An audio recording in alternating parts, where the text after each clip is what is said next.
오늘 정말 가을 속에서 가을이 되기 위해 가을 모습으로 이곳에 오신 여러분들 환영합니다. 반갑습니다. 오늘은 지난해 여기에서 한 달에 한 번씩 시쓰기 공식 10가지를 매달에 한 번씩 특강을 통해서 여러분들에게 전해드렸고, 오늘은 다시 복습하는 차원과 새로 오신 분들 그리고 시에 관심 있는 분들을 위해서 그 10가지 공식을 다시 한번 짚고 넘어가는 이런 시간을 갖겠습니다. 많은 사람들이 요즘 시를 만나고 있고 또 시를 쓰고 있고 또 나는 시를 한번 써봐야 되겠다 그런 마음을 갖지만 막상 시를 쓰겠다고 생각했을 때 시는 역시 시다. 시는 시인만 쓴다라는 생각을 하게 됩니다. 그것은 알고 보니까 정말 내가 시를 쓰기 위해서 노력했기 때문에 그와 같은 생각을 하게 되는 거죠. 사실은 시를 쓰는 것이 아니라 메모를 하고 난 뒤에 거기다가 마지막에 내 생각 한 줄 넣으면 된다는 그 간단한 공식을 적용하고 1시간 지난 뒤 하면서 시인이라는 자신감을 갖게 될 텐데, 시라는 시자 한번 써놓고 난 뒤에 시를 쓰려고 하니 시시 하다가 시시하게 끝나는 그게 오늘의 우리 실정입니다. 제가 5,000여 편의 시를 쓰고 2,000여 편의 시를 썼을 때 여기저기서 특강이 요청 와서 제 그 2,000여 편의 시집을 분석한 결과 일정한 공식이 있다는 것을 알았습니다. 공식이라기보다 규칙이죠. 그 규칙을 정리해서 윤보영 시인의 시쓰기 공식 10가지, 그것을 공식으로 만들어서 독자들에게 강의를 해주고 있는데, 이미 많은 시인들이 탄생해서 여기저기 활동을 하고 있습니다. 실질적으로 오늘 저에게 온 카톡에 보면은 그 공식을 적용해서 시집을 내신 분이, 시인님 저 오늘 친구들 모아놓고 시 클리닉 해주고 있습니다. 이와 같은 수준까지 와 있다는 거죠. 여러분과 그 시집을 냈던 분하고 차이점은 그분은 시를 쓴 것이 아니라 메모를 한 것이고, 여러분들은 시를 썼기 때문에 어렵다는 생각에서 아직까지 접근도 못하고 있는 그런 상황입니다. 시는 누구나 다 쓸 수 있는 것입니다. 시가 무엇이냐고 물었을 때 시는 내가 사진 찍을 정도의 아름다운 광경을 보고 그 광경에 감동을 받아서 표현하는 방법이 시인이 아니라서 표현을 못했습니다. 그런 그 한 장면을 아름다운 말로 대신 표현해주는, 그게 바로 시고, 그렇게 표현해주는 사람을 시인이라고 할 수 있습니다. 그런데 우리는 시를 쓰라고 하면 처음부터 시를 쓰기 위해 노력하고 있습니다. 그것은 당연합니다. 우리가 초등학교, 중학교, 고등학교 시절에 그리고 대학교나 사회인이 되었을 때 시집을 만났을 때 그 만난 시들은 모두가 하나같이 그렇게 시로 시작했던 글들입니다. 처음부터 상상을 했기 때문에 사람들이 시는 시인들만 쓰는구나, 이 말이 무엇을 의미하는지 정말 몇 번을 읽어봐도 모르겠네 라고 해서 친구에게 이 시의 이 내용을 무엇을 의미하는지 좀 가르쳐 줄래? 라고 물을 정도로 그렇게 어려운 게 신 줄 알았습니다. 그러나 지금은 아닙니다. 한 줄 글도 길다는 그런 정말 빠른 시대에 우리가 살고 있습니다. 모든 것이 다 짧아집니다. 시는 더 짧아지는 거죠. 그렇게 여러분들이 어렵다고 하는 시, 쉽게 풀어쓰는 시, 여러분들에게 공식을 지금부터 공개를 해드리겠습니다. 시는요, 우리가 쓰는 시는 어느 시든 간에 독자가 주인공이 되어야 됩니다. 나 혼자만의 생각과 나 혼자만의 사건, 꼬투리를 공감해주지 않는 스토리를 아무리 싫어하고 써도 읽어주는 독자가 없으면 그것은 메모에 불과하고, 또 설령 시집으로 냈다고 하더라도 그 시집은 문집에 불과합니다. 우리는 문집을 내는 것이 아니라 시집을 내기 위해서 시를 쓰는 것입니다. 시는 절대적으로 꾸미면 안 됩니다. 다 꾸밀 줄 압니다. 꾸며놓은 잘 예쁘게 옷 입히고 화장해놓은 그 사람 보다가 우연히 뭔가 청순해 보이는 그 사람을 보고 어머 청순해라고 이렇게 얘기를 하는 거지, 막 굉장히 진하게 화장한 분 보고 그냥 인사치레로 어우 너무 예뻐요 아름다워요 라고 할 수 있어도 그 표현을 안 했지만 마음속으로 너무 맑다 너무 깨끗하다 나도 저럴 때 있었지 이런 생각을 하지는 않는다는 거죠. 그래서 우리가 나도 저럴 때 있었어, 나도 내 마음은 저렇게 지금 저럴 거야 이렇게 하는 꾸미지 않는 시를 내야 된다는 거죠. 아까 어떤 분이 여기 오셔서 요즘 시 쓰기 너무 어려워요, 메모도 어려워요 라고 얘기했습니다. 그래서 제가 대답을 했죠. 있는 그대로 쓰십시오. 메모를 하십시오. 지금 선생님 머리가 굉장히 스타일이 예쁩니다. 머리를 가을 스타일로 하고 그리고 향기 나는 이렇게 멋있는 옷을 입고 자켓을 입고 밑에 멋있는 바지를 입고 입은 그대로 하는 거지, 머리 스타일부터 해가지고 나는 아름답게 꾸미기 위해 머리를 뭐 했다든지 이렇게 상상으로 들어가면은 그 자체가 그 시원하게 깎은 그 머리를 보고 이렇게 뭐 아름답게 하기 위해서 꾸몄다는 그 자체에 대해서 공감을 안 해주니까 그 메모에 대해서는 독자들이 공감을 안 해준다는 뜻이죠. 시 쓰기는 10가지 공식이 있습니다. 그 10가지 공식 중에 90%가 제1공식을 적용해서 제가 시를 썼습니다. 제1공식은 너무 간단한 게 그냥 사물을 있는 그대로 펼쳐놓고 마지막에 생각 한 줄을 넣는 겁니다. 다만 마지막에 넣는 그 생각이 당연한 걸 당연하게 가는 것이 아니라 당연하지 않게 가야 합니다. 그리고 반대로 가거나 더 강조해서 가거나 안 그러면 아예 탁 떼어먹고 물음표만 던져주거나 이런 마지막 생각으로 가야 되는데 우리가 시를 쓸 때 다 당연하게 갑니다. 메모를 해오는 것도 당연하게 해옵니다. 왜? 그게 당연해야지 사람들이 받아주는 줄 아는 거죠. 예를 들면 이런 시가 있습니다. 텃밭이라는 시가 있는데요. 텃밭 뭐예요? 마음 한자리에 텃밭을 일구었죠. 사람들이야 고추며 상추를 심겠지만 나는 그대 생각을 심겠습니다 라는 글이 있습니다. 그런데 거기에서 당연한 걸 당연하게 간다는 건 어떤 내용입니까? 고추며 상추를 심겠지만 나는 가족들이 좋아하는 오이와 토마토를 심겠습니다. 이렇게 했을 때는 아무도 공감을 안 해준다는 거죠.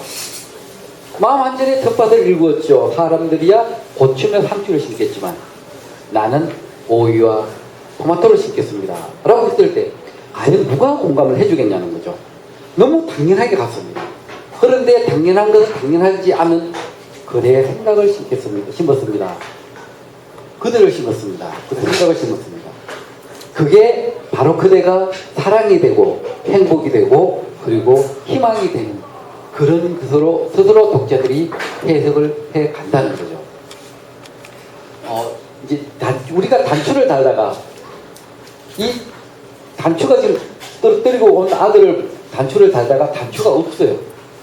단추가 없으니까 다음에는 단추를 좀 더 사다 놔야 되겠다. 단추를 달다가 무슨 생각을 했는지 알아? 사다 놔야 되겠다. 이렇게 생각한다면 뭡니까? 당연합니까? 당연 안 합니까? 당연하죠. 굉장히 빨리 답을 했기 때문에 이게 첫 번째 답을 하신 분이기 때문에 제가 선물을 하나 드리겠습니다. 정말로 선물을 하나 드립니다. 자, 예. 그렇게 단추를 더 사다 놓는다는 얘기는 당연한 얘기입니다. 그런데 그게 당연하지 않게 가려면은 이 단추가 그대였다면 내 가슴에 달았을 텐데 라고 당연하지 않게 가니까 이게 세계적인 단추시가 된 것입니다. 왜 세계적인 단추시가 됐느냐 하면은 한인회에서 이 시화를 만들어서 그것을 판매한 것이 아닙니까? 그죠? 해외에서.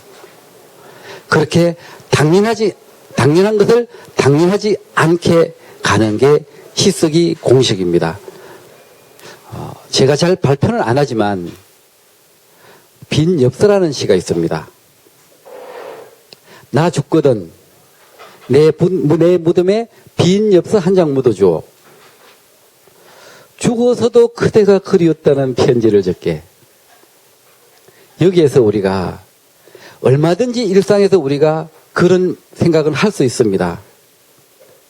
나는 커피를 너무 좋아하니까 나중에 내 죽고 난 뒤에 내 무덤에 올 때는, 산소에 올 때는 커피는 꼭 다 가져왔나? 라고 하시는 분도 있습니다. 그래서 예, 알겠어요. 제가 커피 가져갈게요. 라고 하면 그게 당연한 겁니다.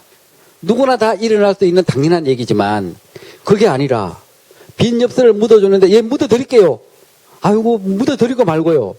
넣어드릴게요. 라고 하면은 당연하지만 그것이 아니라 죽어서도 그대가 그리웠다는 편지를 적게 라고 딱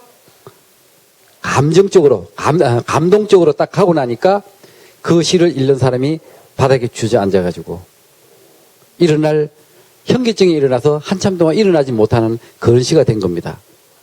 대학로에서 시화전을 여는데 50여 편의 시화전이 있었고 저는 빈 엽서라는 시를 찬조 출연을 했습니다. 많은 사람들이 읽지도 않고 가다가 빈 엽서에 눈이 딱 맞아가지고 거기서 읽다가 사람들 불러 모아가지고 읽게 하거나 안 그러면 가다가 어머 하고 주저앉아가지고 왜 하다가 구경하러 온 그 친구들마저도 그 주저앉아가지고 거기가 사람들이 엄청 많이 이렇게 모였다는 그런 얘기가 있었습니다. 그것 때문에 제가 그 첫 번째 해는 커피라는 시를 찬조 출연했고 두 번째는 빈 엽서라는 찬조 출연을 했다가 세 번째부터는 거부당했습니다. 왜? 그 시 때문에 다른 시는 보지도 않는다고.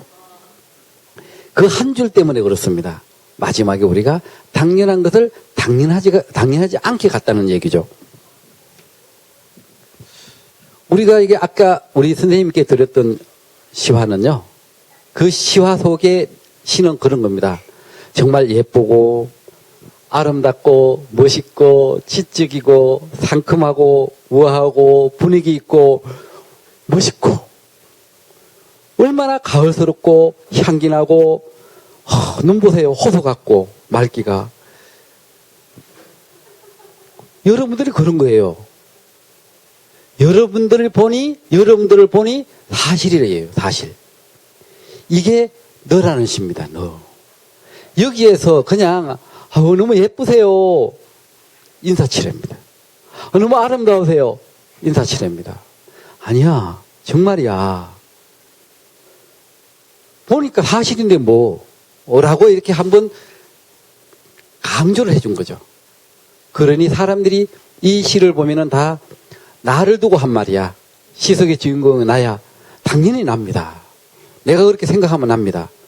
그렇게 가는 시가 되는 거죠. 먼저 펼쳐야 됩니다. 사람들이 실수하는 게 펼칠 때 펼치는 것이 아니라 생각을 해서 꾸며서 펼칩니다. 사람들에게 잘 보여줄 필요가 없습니다. 잘 보여줄 필요가 없습니다. 마지막에 그 생각 한 줄을 감동이다라고 생각할 수 있도록 한 줄만 들어가면 되는데 펼칠 때 사실대로 펼치는 그 과정에서 이미 사실이 아니게 펼치니까 문제라는 거죠. 먼저 시작할 때 꾸미면 안 된다는 거죠. 어머, 너무너무 하늘의 별은 다 눈에 다 따다놓습니다. 라고 이렇게 하시죠. 그렇게 했을 때 딴 사람이 봤을 때 그걸 공감을 안 해주죠. 왜? 아무리 봐도 별이 없으니까. 웃는 모습이 얼마나 아름답습니까? 이거는 다 공감을 해준다는 얘기죠. 처음부터 이렇게 있는 그대로 아름다우면 아름다운 대로, 멋있으면 멋있고, 예쁘면 예쁜 대로 그대로 얘기해줘야 되는데 하늘의 별을 다 따다가 머리에 달았습니다. 별 없는데요 지금. 밖에 나오지도 않고 안에 뭔 별이 있습니까? 라고 공감을 안 해준다는 얘기죠. 있는 그대로 해줘야 된다는 얘기죠.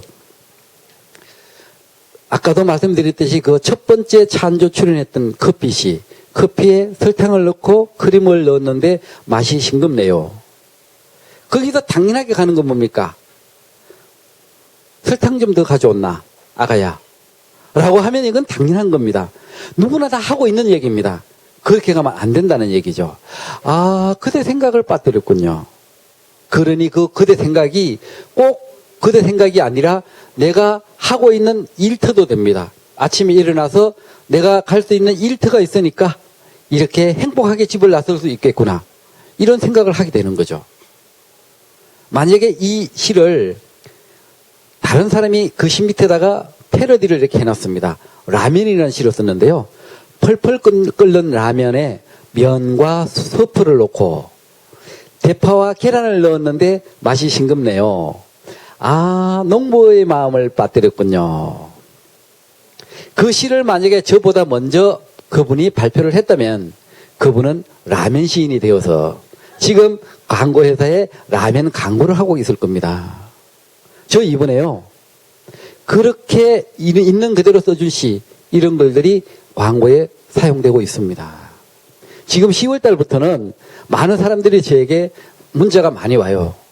혹시 윤보영 씨, 이번 영화관에 갔는데 사랑의 깊이라는 시가 나오는데 그게 윤보영이라고 이렇게 돼 있는데 혹시 윤보영 씨 시 맞습니까? 라고 묻더라고요.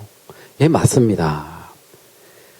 오선비가 여름시로 선정되어서 전국에 있는 영화관에 다 광고를 해주고 있고 가을에는 사랑의 깊이라는 시를 광고를 해주고 겨울에는요 첫눈이라는 시를 광고를 해줍니다.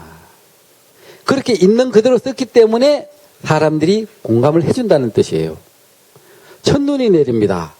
얼른 눈부터 감았습니다. 갈 때 막히는 도로 큰일 났다. 오늘 약속 늦겠다. 이런 생각을 해버리면 뭡니까? 당연한 시입니다. 당연한 글입니다. 공감 안 해줍니다. 집에 엄마한테 전화해야 되겠다. 첫눈이 내린다. 밖에 눈이 내린다. 집에 빨리 엄마한테 전화해야 되겠다. 옥상에 빨래 좀 걷어달라고. 그런 말 하죠.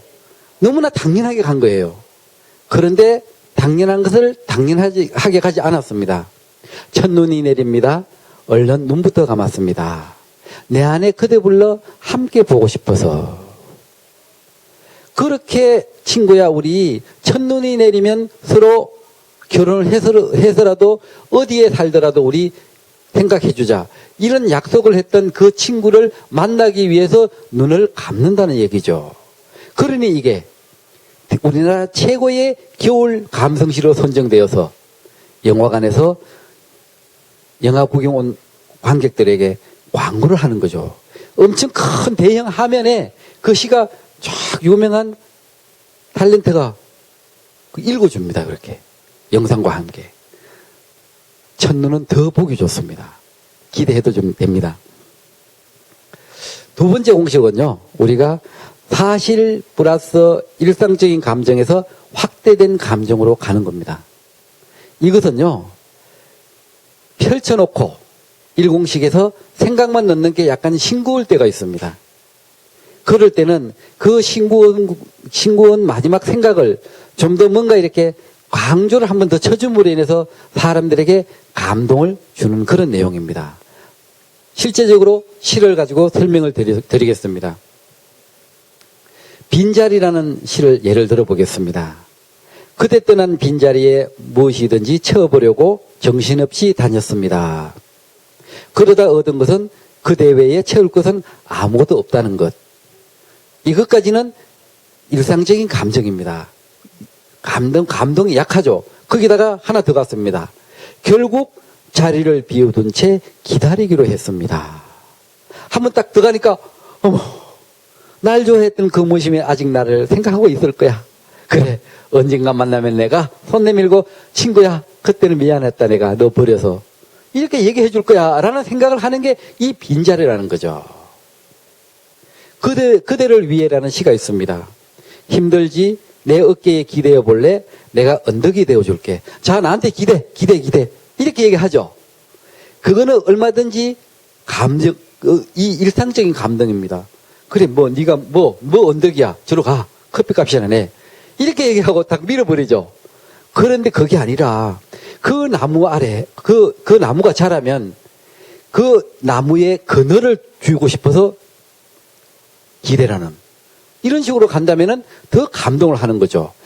언덕에 나무 한 그루 심고 그늘까지 주고 싶어. 이렇게 하니까 사람들이 이것을 명함에도 써가지고 다니는 거죠. 힘든 사람들 고민 상담하시는 상담사분들은 이 그대를 위해라는 시를 명함 뒷부분에 이것을 써가지고 인쇄를 해서 다닙니다. 힘들지? 내 어깨에 기대해 볼래? 내가 언덕이 되어줄게. 언덕에 나무 한 그루 심고 그늘까지 주고 싶어.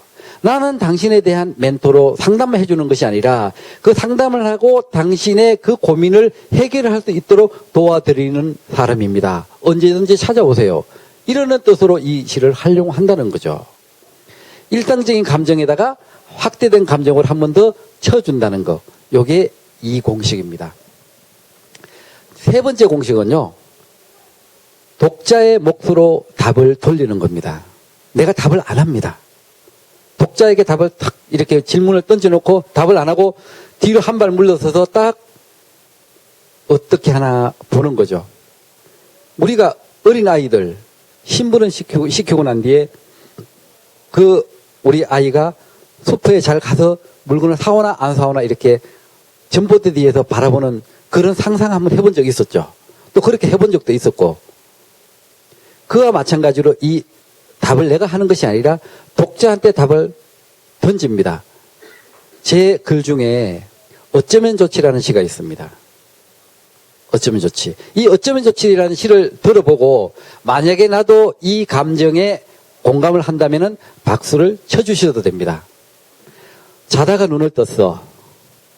방 안에 온통 네 생각들이 떠다녀. 생각을 내보내려고 창문을 열었어. 그런데 창문 밖에 있던 네 생각들이 오히려 밀고 들어오는 거야. 어쩌면 좋지. 예. 지금 박수 친 사람들은요, 자기 자신을 위해서 한 번 박수 더 쳐줘도 됩니다. 예. 지금 박수 치신 분들은 중학교 1학년 감성을 갖고 계신 분들입니다.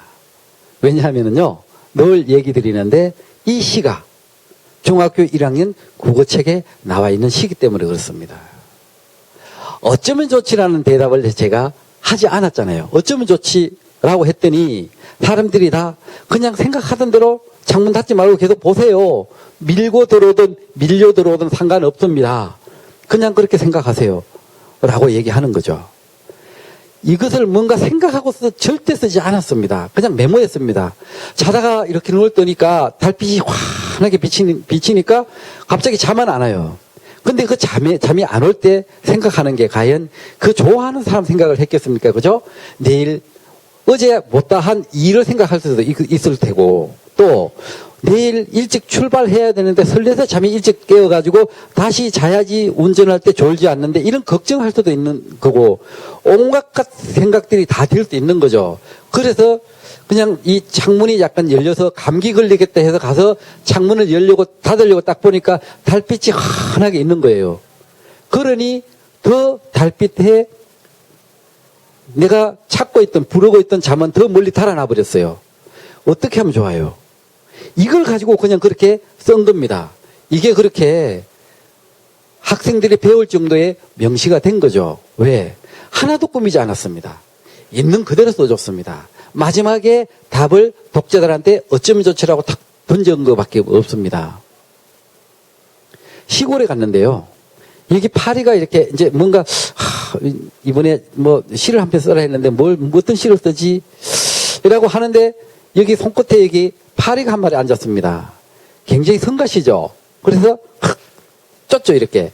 쫓는데 무슨 시를 쓸까라고 하다가 만약에 뭐 커피라는 시를 쓰다가 커피에 설탕을 넣고 크림을 넣었는데 하니까 뭘 넣었지? 잊어먹잖아요. 그 생각을 방해한 파리를 꾸짖었더니 두 손 모아 비는군요. 어떻게 할까요? 제가 이 시를 인터넷에 딱 올리니까 한 300여 분이 댓글을 달았는데 한결같이 다 파리채로 잡으세요. F킬러 있잖아요. 한 명도 그렇게 안 썼습니다. 다 귀엽잖아요. 봐주세요. 이렇게 답을 썼다는 거죠. 왜 그렇습니까?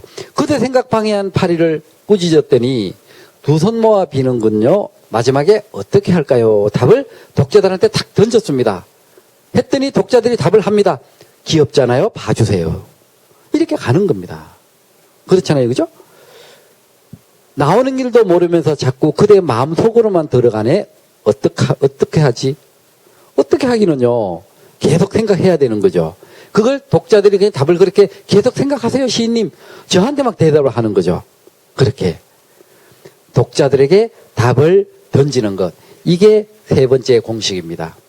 네 번째 공식은요. 알려진 얘기거리에 감정 넣는 겁니다. 속담도 좋고 또 내 꿈꿔 뭐 이런 사회적인 유행하는 말도 좋습니다. 예를 들어서 내 꿈꿔라는 말 있잖아요. 내 꿈꿔라는 말이 알려졌으면은 내 꿈꿔. 자기야 오늘 밤 내 꿈꿔. 자기야 오늘 밤 내 꿈 꾸절 거지? 라고 하죠. 그리고 밑에 뭐라고 칩니까? 어제 내가 당신 꿈 꾸어줬으니 제목이 부탁. 이렇게 가는 거예요. 알려진 얘기. 자기 내 꿈꿔 말 우리가 많이 그 연인들 사이에 많이 하잖아요. 그죠? 그걸 가지고 만약에 시를 쓴다면 그렇게 된다는 얘기죠. 그리고 또 우리가 시 이렇게 좋은 말에서 따올 수도 있습니다. 사랑하는 것이 사랑받는 것보다 행복하다는 그런 행복에 대한 시가 있지 않습니까? 그죠? 근데 그게 사랑은 받는 것보다 주는 것이 행복하다고 했지요. 이게 이미 알려진 얘기잖아요. 그죠? 근데 거기에 저는 이것을 알려진 얘기의 마지막에 감정을 하나 툭 넣었습니다. 뭐라고? 그래서 내가 행복한가 봅니다. 그러니 나는 뭐 하고 있습니까? 사랑을 이렇게 주고 있는 거죠. 사랑은 주는 것보다, 받는 것보다 주는 것이 행복하다고 했죠. 그래서 내가 행복한가 봅니다. 이렇게 했더니 이게 모 보험회사에서 아름다운 가정의 그 행복에 대해 들어가는 시다. 올해 시로 선정해서 그렇게 카렌더에 넣었던 시입니다. 굉장히 짧죠. 글이 짧다 하더라도 거기에 감동과 여운만 남는다면은 아무리 짧아도 시에는 문제가 없습니다. 또 하나 우리 여러분들 아마 이 글을 제가 소개하면은 여러분들 다 웃을 분 많습니다. 왜? 부모님들 속 많이 썩여 드렸을 테니까. 이쁘니까. 이쁜 게 죄예요. 예뻐서 속 썩여 드렸습니다. 콩깍지가 씌이면 보이는 게 없다고 했죠. 그대 생각 가득한 나는 콩깍지가 아니라 콩밭입니다. 웃잖아요, 다. 부모님 속썩인 분들 지금 웃는 거예요. 너무 예쁘니까, 아름답고 예쁘니까 다, 사람들이 다, 지금 남편들이 다 채갔잖아요, 이렇게. 채가는 과정에서 부모 마음은요, 한도 끝도 없습니다. 지금 지나보니까 굉장히 행복하게 잘 살고 있는데, 그 당시 엄마 마음으로 봐서는 더 좋은 데 시집갈 거 없고, 더 좋은 데 장가갈 거 없고, 이러는데, 콩깍지가 씌이니까 보이는 게 없는 거예요. 그런데, 콩깍지가 아니라 콩밭이니까 이거는 더 말할 나위도 없죠.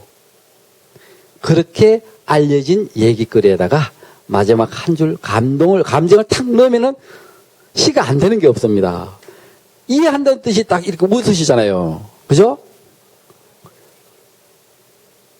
웃는 모습에 복이 있다고 했죠. 복이 있잖아요. 그죠? 근데 그게 만약에 시를 쓴다면 뭘 어떻게 해야 되겠습니까? 웃는 모습에 복이 있다 했지요. 내가 보기에도 당신은 행복한 사람입니다. 뭐 그렇게 하면은 사람들이 그걸 읽어보면 다 공감을 하는 겁니다. 공감만 할 뿐만 아니라 막 웃어요. 막 웃죠. 왜? 웃는 모습에 복이 있다고 했는데요. 그렇게 웃는 거죠. 제6공식은요. 제6공식은 감정 확장시키기입니다. 그냥 감정을 그냥 확대만 시키는, 이제 그냥 이렇게 한 번 더 쳐줄 것만 아니라 뭔가 막 이 마음이 막 따라가다가 막 같이 시 속에 막 쿵쿵거리고 같이 쿵쿵거리고 막 뛰어가고 같이 뛰어가고 막 따라오는 거예요. 그게 어떤 시가 있냐면 사랑의 깊이라는 시가 것입니다.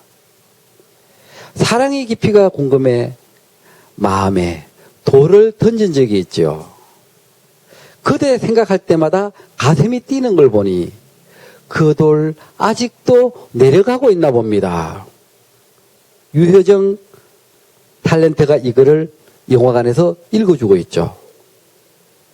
그 영화를 보면서 느낀 사람들이 가슴이 뛰어서 혼났다는 거죠. 뭔가 이렇게 좋아하는 사람을 수시로 이렇게 생각하다가 그 생각한 걸 시인님께 들킨 기분이라고 이렇게 얘기하는 거죠. 감정이 이렇게 따라가는 거죠. 이거 확장돼가지고.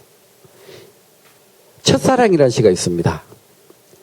나를 생각하면 꽁꽁은 네 마음에 싹이 돋는다고 했지. 한술 더 떠나는 꽃까지 피었다 했어. 네 생각하다 보니 수없는 꽃이 피고 그리움만 일렸는데 내 마음 받아줄 너는 지금 어디에 살고 있는지. 그 첫사랑입니다. 이 궁금할 때가 있죠. 하지만 그 첫사랑을 만나면 안 됩니다. 그 달려있던 열매 다 떨어집니다. 꽃 다 집니다. 그냥 앙상하게 이렇게 나뭇잎 몇 개 달려있는 그 첫사랑 만나면 안 됩니다. 나뭇잎이라는 건요, 내가 좋아하는 마음 다 떨어지고 몇 개 그냥 그래 어디 가서 이제 다음에 잘 살아 라고 하는 그 마음만 남는다는 거죠. 이렇게 감정을 확장시켜 주니까 이 시를 중학생이 국어 시간에 읽어야 될 시에다 추천을 했고, 이번에 좋은 시 모아서 모음집으로 내는 시집에서 이 시를 좀 시켰다고 허가를 요청하는 그런 이메일을 받았습니다. 시의 생명은 한 줄입니다. 늘 제가 말씀드렸듯이 시는 한 줄에 살고 한 줄에 죽습니다. 한 줄 때문에 시는 죽을 수도 있고 살 수도 있습니다. 한 줄이 있으면 죽었던 시도, 죽었던 메모도 살아날 수 있고, 한 줄이 없으면 아무리 잘 쓴 메모도 죽게 됩니다. 독자가 없기 때문에 찾아주지 않으면 그 시는 그냥 묻히고 마는 거죠. 그래서 우리가 한 줄을 어떻게 써라 했습니까? 당연한 것을 당연하지 않게 써야 되는 겁니다. 그리고 반대로 쓰거나 아니면 뭡니까? 이렇게 감동을 주는, 감정을 이입시켜서 써야 되는 겁니다. 뒷동산에 올라가다 보니 커다란 참나무가 있었습니다. 아름돌이 참나무를 두 팔로 안았더니 책임지라 하는군요. 이 나무가 그대였으면. 그랬더니 그 시 한 편 때문에 그 첩첩 산골인 월악산 자락까지 대전에 있는 독자가 그 참나무라는 시 한 편 가지고 찾아왔습니다. 왜? 그 마지막에 책임지라 하는 말 때문에 시인님, 내 감정을 이렇게 뒤흔들어 놓고 시인님 날 책임지십시오. 그래서 제가 예, 책임지겠습니다. 앞으로 선생님은 지금부터 하루하루 지나는 동안에 하루가 지나면 하루만큼 젊어지고 하루가 지나면 하루만큼 더 젊어지고 할 거니까 걱정하지 마십시오 해서 커피 한 잔 대접하고 보내드렸습니다.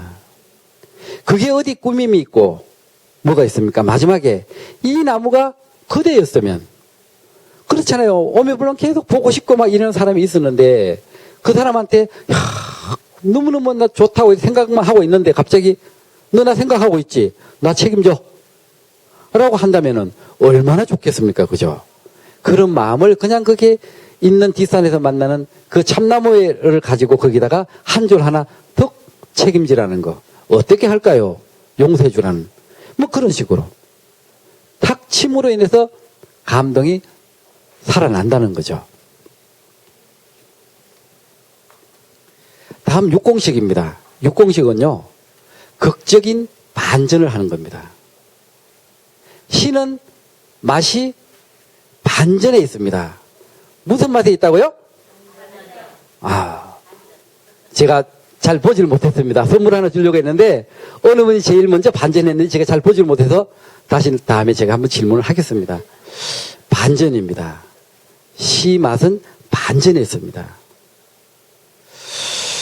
전혀 그렇지 않아. 근데 이런 말 하면 되게 기분이 나빠. 커피하고 당신하고 둘 중에 어느 것이 누가 더 예쁠까? 커피하고 당신하고 둘 중에 누가 더 예쁠까? 라고 했을 때 100이면 100 모두가 다 뭐라고 해야 하겠습니까? 누가 그랬죠? 그냥?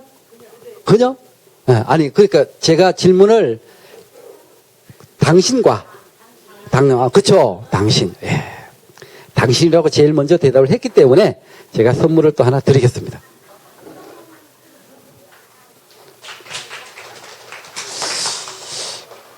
그렇게 커피와 당신 중에 어느 것이 누가 더 예쁠까라고 했을 때 커피가 더 예쁘다고 하면은 안 되겠죠. 당신이 더 예뻐. 커피와 나 둘 중에 누가 더 예뻐? 물론 당신이지. 이렇게 하면은 이거 당연히 간 거예요. 그러면 안 됩니다. 커피. 예를 들어 꽃과 당신 중에 누가 더 예뻐? 꽃과 나 중에 누가 더 예뻐? 자기야 했을 때 거기서 당신을 해야지 기분 좋잖아요. 근데 시가 되려면은 그렇게 가는 것이 아니에요. 꽃이 더 예뻐. 기분이 굉장히 별로 안 좋죠. 근데 그러면은 반전을 시켜야 되겠죠. 당신이 예쁘다는 것을 증명해주는 이 꽃이 예뻐. 당신이 예쁘다는 것을 증명해주는 이 꽃이 예뻐. 그랬을 때, 뭐야, 내가 꽃만도 못하단 말이야. 하다가, 그래. 자기야, 요즘 용돈 부족하지? 그 다음날 아침에 남편 지갑에 두둑하게 30만원 현금으로, 카드도 아니고, 카드는 통보 오잖아요. 다 검사하잖아. 현금으로 탁 넣어주는 거죠. 꽃보다 예쁘다. 당신 꽃보다 예뻐. 안 믿죠. 근데 당신이 예쁘다는 것을 증명해주는 이 꽃이 더 예뻐. 얼마나 예쁘다는 반전을 해주는 겁니까? 그죠?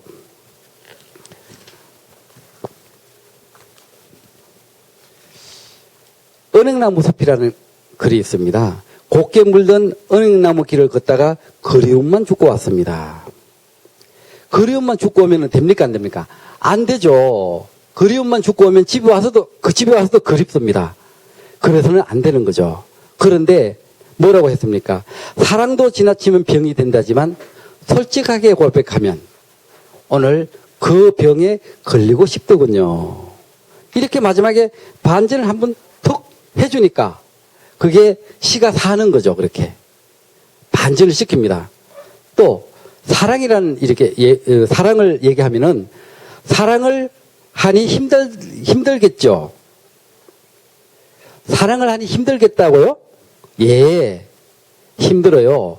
더 주고 싶어서. 그런데 또 한 번 더 칩니다. 사랑을 하니 좋겠다고요? 아니, 힘들어요. 더 받고 싶어서. 이렇게 반전을 시키는 거죠. 좋겠죠 해놨다가 예 좋아요 하니까 아니에요 힘들어요 더 주고 싶어서. 좋죠 그러니까 안 좋아요 더 주고 싶어서. 힘들다는 거죠. 이렇게 반전을 가는 거죠. 그렇게 이런 식으로 반전을 함으로 인해서 독자들이 당연한 것처럼 생각을 했다가 반전을 그냥 깜짝 놀라가지고 감동이 확 깨어나는 거죠. 소중한 사람. 이 세상에서 가장 소중한 사람은 누구예요? 누굴 것 같아요? 나. 그죠? 나. 세상에서 가장 소중한 사람은 나. 그런데 이 나를 사람들이 다 압니까? 모릅니까? 세상에서 소중한 사람이 나라는 거 다 알아요? 몰라요? 모르지만 사실을 알고 보면 어때요? 소중하죠. 그죠? 소중한 게 당연합니다. 그런데 이렇게 소중하다고 가면은 사람들이 실망스러워요. 그거 누구 몰라. 그렇게 처음 답한 우리 선생님께 내가 선물 하나 드리겠습니다. 그 나라는 게 너무나 당연한 거죠. 그 나라고 생각하면은 반전이 없기 때문에 맛이 없어요. 그런데 내가 아니에요. 왜? 나보다 누구예요? 좋아하는 사람이 더 소중하다 해야 될 거 아니에요. 자기야. 이 세상에서 가장 소중한 사람이 누군지 알아? 나야, 나. 그래, 잘났어. 이 얘기 됐죠. 요즘 운동 좀 하더니 배 좀 들어갔다고? 그래, 잘났어. 이렇게죠.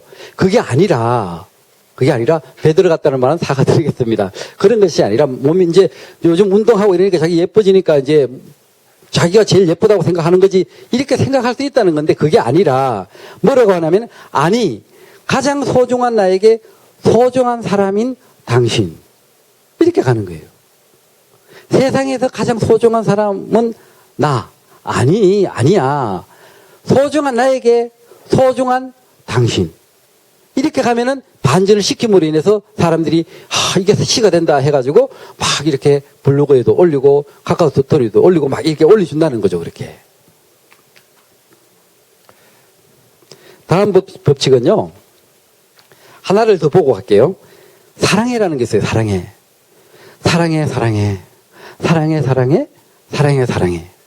그대 가슴에 조각배 띄워놓고 억만 번 듣다가 빠져 죽어도 좋을 바다 사랑해. 바다에 짤 딱 써놓습니다. 사랑해. 그래 사랑한다고 뭐 그래 사랑하면 되지 뭐 자꾸 강조를 해. 그것이 아니라 그대 가슴에 조각배 띄워놓고 억만 번 듣다가 빠져 죽어도 좋을 바다. 사랑해 사랑바다. 그러니 반지를 딱 시키니까 사람들이 맞다 바다. 이렇게 생각을 해주는 거죠. 이렇게. 시에는요, 우리가 원칙이 있습니다. 늘 강조하지만 시는요, 현재에서 시작했다가 과거나 미래로 갔다 다시 현재로 돌아 나와야 됩니다. 대부분의 시를 쓰는 사람들의 시행착오가 과거로 시작했다가 과거로 끝나는 겁니다. 많은 분들이 상상으로 시작했다가 상상으로 끝나는 겁니다. 그것이 아니라 지금 보고 있는 그대로 메모를 하는 거고 마지막에 생각을 탁 쳐주면 그 자체도 지금으로 돌아와야 됩니다. 시는요, 늘 얘기했듯이 고속도로로 치면은 서울에서 부산까지 가는 모든 고속도로 휴게소를 다 들렸다가 가는 것은 소설이고 한 고속도로 휴게소를 들어가서 거기서 밥 먹고 커피 마시고 기름 넣고 오는 것은 수필이고 거기서 밥 먹고 난 뒤에 커피를 한 잔 마시다가 커피잔에 어리는 친구 얼굴을 생각하는 그 글만 쓰면은 그게 시입니다. 예를 들어서 김치를 담다가 김치를 담는데 어머니 생각이 난다든지 아들 생각이 난다든지 뭔가 생각이 나는 곡을 가지고 쓰면 그게 시입니다. 김장을 하려고 배추부터 심어가지고 그게 이 양념 준비하고 가족들 친척들 다 불러 모아서 김장을 담아가지고 한 통씩 다 나눠주는 이 과정을 다 적으면 그거는 소설이라는 거죠. 김장하는 날 그 자체만 적으면은 수필이고요. 김장을 하다가 갑자기 엄마 맛을 아무리 해도 난 엄마 맛을 못 내. 아무래도 엄마만큼 맛을 내기 위해서는 아직은 좀 더 살아야 돼라는 그런 생각하는 그 순간 그게 시라는 거죠. 그런데 우리가 그렇게 안 쓴다는 거죠. 과거로 시작해서 과거로 끝나는 게 참 많은 사람들이 그래서 그런 느낌을 받을 수 있습니다. 저 역시도 처음에 메모했던 글을 보면 다 옛날 얘기만 써놨습니다. 뭐 초등학교 때 소풍 가가지고 뭐 있었던 얘기, 초등학교 때 친구들하고 별 봤던 얘기, 이런 것만 잔뜩 써놨습니다. 그런데 제 혼자 깨닫고 이렇게 쓰다 보니까 스스로 이렇게 이 길을 개척해 나왔는데 그래서 그 힘든 길을 여러분들에게 지름길을 가르쳐 드리기 위해서 10가지 공식으로 제가 정리를 했던 거죠. 제 7공식은요, 그림 그리기입니다. 사람들에게 공감을 받는 최고의 공식은요, 이 그림 그리기입니다. 시를 쓸 때 그림을 그려야 됩니다. 한 장의 사진 찍을 정도의 풍경을, 그 풍경에 대해서 메모를 하라고 했듯이 그 풍경을 시 속에 그대로 담아줘야 됩니다. 처음부터 막 이렇게 상상을 해대면은, 상상을 하다 보면은 절대적으로 그 그림이 안 나옵니다. 그렇게 그림을 그리다 보면은 스스로 시를 읽으면서 그 그림을 따라서 자기 그림을 생각합니다. 예를 들면 이렇습니다. 그대가 보고 싶다. 사람들은 가까이 더 자세히 보고 싶어 안경을 쓰고 그대 그리운 나는 가까이 더 자세히 보고 싶어 눈을 감는다. 그러면은 안경을 쓴 사람이 생각났다가 이제는 눈을 갖고 있는 그림이 생각나는 거죠. 그렇게 그림을 그려주는 겁니다. 한 편 더 보면 이런 거 있습니다. 거울을 볼 때는 눈을 자세히 뜨고 들여다보세요. 내가 그대 생각하며 적어놓은 글이 있을 테니까요. 그럼 거울을 보고 있는 그 모습이 그림이 그려지는 거죠. 거울을 볼 때는 자세히 보라는 거죠. 왜? 내가 당신 생각하며 적어놓은 그 편지가 있을 테니까 그걸 읽어보게 자세히 들여다보라는 거죠. 이 시를 읽고 세면장에 갔다가 거울을 보고 안 그러면 어디서 거울을 보다가 갑자기 이렇게 들여다보는 거죠. 그 친구가 뭐 적어놓은 글이 있나 싶어서. 그런 그림이 그려진다는 거죠. 감자를 캐듯 그리움을 캐면 끝없이 그대 생각만 주렁주렁 달려 나오겠지 내 마음밭에는. 그럼 막 감자를 이렇게 캐 올리는 듯한 그림이 그려진다는 얘기죠. 먼지야. 너도 나처럼 그리움과 보거나 창틀에 앉아 쏟아지는 비를 보고 있는 걸 보면, 그럼 창틀에 앉아 있는 먼지가 그림이 그려진다는 얘기죠. 아까도 말씀드렸듯이 파리, 뒷산에 올라가는 참나무, 그리고 안경, 그대 생각하는 오늘은 안경도 무겁구나. 그렇게. 우리가 보죠. 달 보죠. 오늘은 달이 2개. 하나는 하늘에 떠 있고, 하나는 내 가슴에 떠 있고, 그렇게. 일상에서 시상을 찾아야지 독자들이 공감을 해줍니다. 그 시상을 막 공중에서 잡으려고, 생각에서 잡으려고 하면은, 읽는 사람도 낯설어서 쉽게 공감을 안 해준다는 뜻이죠. 제8공식은 비교하기입니다. 우리가 시를 쉽게 쓰려면 이 비교하기 기법을 잘 활용을 해야 됩니다. 비교하기. 비교를 잘 하셔야 됩니다. 비교는 어떻게 비교를 하냐면은 위에는 사물을 나열해놓고 도입해놓고 이렇게 불러오고 밑에는 생각을 쳐줄 때 이게 비교하게 됩니다. 이런 글이 있습니다. 하늘은 빗물로 얼굴을 닦고, 하늘은 빗물로 얼굴을 닦고, 그러면은 사물에 대한 얘기를 불러왔으니까 밑에는 뭐라고 했습니까? 내 마음으로 이렇게 생각으로 이렇게 비교를 하라고 그랬죠. 거기에서 나는 그대 생각으로 그리움을 닦고, 이렇게 간다는 거죠. 하늘은 빗물로 얼굴을 닦고, 나는 그대 생각으로 그리움을 닦고, 이렇게 비교를 할 때 사람들이 좋은 글이다 이렇게 공감을 해준다는 얘기예요. 또 사람들은 더 잘 보려고 안경을 쓰지만 나는 그리운 그들을 더 뚜렷이 보려고 눈을 감는다. 이런 것도 비교가 되는 거고요. 또 하나는 지우개로 글씨를 지우면 종이가 남지만, 맞잖아요, 그죠? 그리움으로 내 일상을 지우면 그대의 얼굴이 남는다. 이렇게 하니까 이 지우개가, 요즘 사람들 지우개 잘 안 쓰죠. 하지만 이 지우개는 사람들이 시야로 만들어서 막 이렇게 서로 카카오 스토리 같은 데 올리고 이렇게 지금도 활용하고 있는 지우개가 된다는 뜻이죠. 제9공식은요, 몰아가기입니다. 몰아가기는 한 방향만 이렇게 몰아가는 거죠. 제가 처음에 별을 가지고 시를 쓰다가 별 시인이 됐고, 그 다음에 도자기 시만 쓰다가 도자기 시집도 내고 도자기 시인이 됐습니다. 도자기 축제할 때 초대 시인으로 갑니다. 그러다가 사과 시를 썼습니다. 사과 축제할 때마다 제가 초대받았습니다. 그러다가 감성시를 썼죠. 감성시를 쓰니까 여기저기서 감성시 시인으로 다 알려줬습니다. 너도 나도 감성시를 쓰니까 이제는 커피를 가지고 커피시를 쓰니까 커피 시인으로 너무너무 알려진 거죠. 이렇게 예를 들면 이렇습니다. 제가 비라는 시를 참 많이 썼습니다. 비1, 비2, 비3, 비4, 비5, 비6. 그 다음에 또 뭐가 썼습니까? 별1, 별2, 별3, 별20, 별50. 꽃, 들꽃1, 들꽃2, 들꽃3, 들꽃4, 들꽃50. 이렇게 계속 이렇게 썼죠. 그러면은 그게 스토리화 되어가지고 몰아가기 식으로 됐기 때문에 그런 어떤 이름을 갖는다는 거죠. 비, 젖은 마음. 내리는 비에는 옷이 젖지만 쏟아지는 그리움에는 마음이 젖는군요. 벗을 수도 없고 말릴 수도 없고. 우선비, 비가 내립니다. 그대를 맞으려고 창문을 엽니다. 활짝 웃으면서 빗속을 걸어 나오는 그대. 내 안에서 웃음비가 내립니다. 젖은 만큼 행복합니다. 이런 식으로 이게 이제 영화관에 광고된 시인데요. 이와 같이 제가 비시를 한 50편 쓰니까 사람들이 저한테 비시, 먼지만 또 먼지 겉에는 특이하지 않습니까? 그죠? 먼지 시를 제가 5편만 썼는데 제가 인터넷에 먼지 시인으로 되어 있습니다. 안도현 시인님께서 연탄재 너에게 묻는다는 시 써서 연탄재 시인으로 됐습니다. 많이는 안 쓰더라도 특색 있는 시를 쓰면은요, 그게 특색 있는 시인의 이름이 붙어 다닙니다. 저 먼지 시인이랍니다.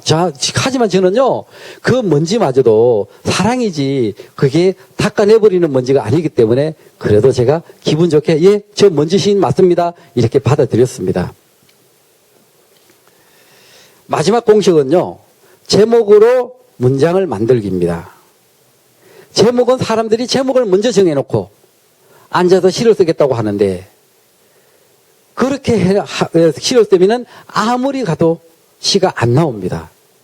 제목은요, 그냥 시상을 잡는 것에 불과하고, 나머지는 제목은 10번이면 10번, 20번이면 20번 다 제목은 고쳐도 됩니다. 그리고 또 제목이 시의 일부가 될 수도 있습니다. 예를 들면 이렇습니다. 기다림. 똑똑똑 누구세요? 꿈이라도 좋으니 당신이 왔다고 문을 두드려 주었으면. 제목이 기다림입니다. 이 기다림이란 제목이 없이 그냥 똑똑똑 누구세요? 꿈이라도 좋으니 당신이 왔다고 문을 두드려 주었으면 무슨 문을 두드릴까? 왜 문을 두드릴까? 뭐 이런 건데 그게 기다림이라는 제목을 써줌으로 인해서 이 시가 더 분명해진 거죠. 커피는 산에 핀 꽃, 아니 덜에 핀 꽃, 아니 화단에 핀 꽃, 아니 내 가슴에 핀 꽃. 요것만 해서는 굉장히 싱겁잖아요. 그 제목을 그대라는 꽃. 내 가슴에 pis으니까 그대라는 꽃이죠. 이렇게 제목이 시의 일부분으로 만들기도 합니다. 여러분들이 시인이 되고 싶은 분들은요, 지금 이 시간부터 시인이 될 수 있는 길은 딱 한 가지, 시를 쓰지 마십시오. 친구들이 내 메모를 보고, 너 시 쓰네 요즘? 이런 식으로 메모를 달아줄 그런 있는 그대로 메모를 하시고 마지막에 생각 한 줄 넣는 그런 메모를 하십시오. 상상으로 시를 쓰면은요, 상상하는 시에 실정을 느낀 대부분의 너무 많고 많은 사람들이 그 상상에 다 외면해 버립니다.